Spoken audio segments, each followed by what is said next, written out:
कुछ झोपड़ियां मंदिर नहीं होती, वहां भगवान नहीं, शैतान छुपा होता है। और जब आस्था का चोला पहनकर कोई दरिंदा इंसानियत को लूटता है, तब जरूरत होती है एक ऐसी आवाज की जो डर से नहीं, न्याय से जन्मी हो। ये कहानी है एक ऐसी ही महिला की जिसने पहले खुद टूट कर देखा और फिर सबको बचाना सीख लिया। बिहार के एक दुर्गम गांव भैरवनाथपुर में हाल ही में एक बाबा आया था, बाबा रुद्रेश्वर। लोगों ने सुना कि वह शिव की कृपा से निस्संतान महिलाओं को संतान का आशीर्वाद देता है, और गांव की महिलाओं की आंखों में फिर एक उम्मीद जगी। झोपड़ी में जाने वाली हर औरत लौटती थी, आंखें नम, लब बंद। कोई कुछ पूछता तो बस यही कहती थी, शिव की कृपा होगी। किसी को शक नहीं हुआ सिवाय एक के, अन्वी। अन्वी राणा एक सख्त मगर संवेदनशील आईपीएस अधिकारी थी। जब तक किसी औरत की चीख रिपोर्ट में दर्ज नहीं होती, कानून कुछ नहीं करता। लेकिन अन्वी ने ठान लिया था, इस बार वो रिपोर्ट बनने से पहले सच को उजागर करेगी। वह गांव पहुंची, साड़ी पहनकर, चेहरे पर दर्द का मेकअप लिए। अब वह अफसर नहीं, एक मां बनने को तरसती महिला थी। सुमन। झोपड़ी में घुप अंधेरा था, एक कोना अगरबत्ती से भरा।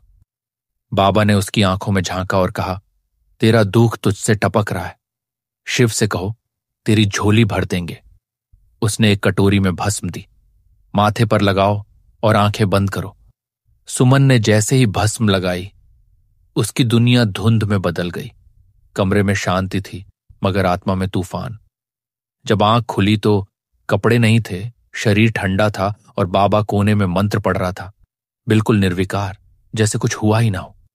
अन्वी कांप रही थी। उसने बाबा की चादर खींचकर खुद को ढंका। वह बाहर निकली चुपचाप, और पटना पहुंचने तक वो खुद से आंखें नहीं मिला सकी। जांच में सामने आया वो गर्भवती है। ये जानकर जैसे सब कुछ थम गया।